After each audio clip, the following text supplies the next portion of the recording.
তাহলে এটা আমাদের লাস্ট পরিবেশনা। আসলে আমি গানটা গাইতেছি আমার আঙ্কেলদের জন্য। আপনারা যারা বসে আছেন গানের কথাগুলো একটু আমল করবেন। যেখানে কোরআনে উল্লেখযোগ্য আছে, কোরআনের আলোচনা করলে আল্লাহ তাআলা ওখানে রহমত বর্ষণ করে। তো যদি কথাটা সত্য হয়, আমরা যদি আল্লাহর গুণগান করি, এখানে আমাদের গুনাহ হবে না, বরঞ্চ আমল করলে একজনেরই সওয়াব হবে। আল্লাহর যত নবী আছে নফসি নফসি বলবে সবে,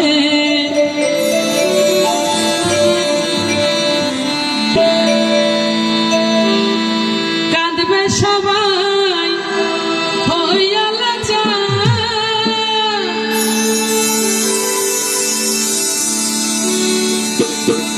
সেদিন আমার দয়াল নবী ডাক দিবেন রে নবী আমার, উম্মত বলে করিবেন চিৎকার। ওরে সেদিন নবীর আশিক হলে দিনের নবীর দয়া মিলে, উম্মত বলে করিবেন চিৎকার। পাপী উম্মত কে করিবে পার, কঠিন হাসরের দিনে আখেরি নবীজি বিনে, পাপী উম্মত কে করিবে পার। আর পাপী উম্মত কে করিবে পার, কঠিন হাসরের দিনে আখেরি নবীজি বিনে, পাপী উম্মত কে করিবে পার।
করিবে পার, আর পাপী উম্মত কে করিবে পার।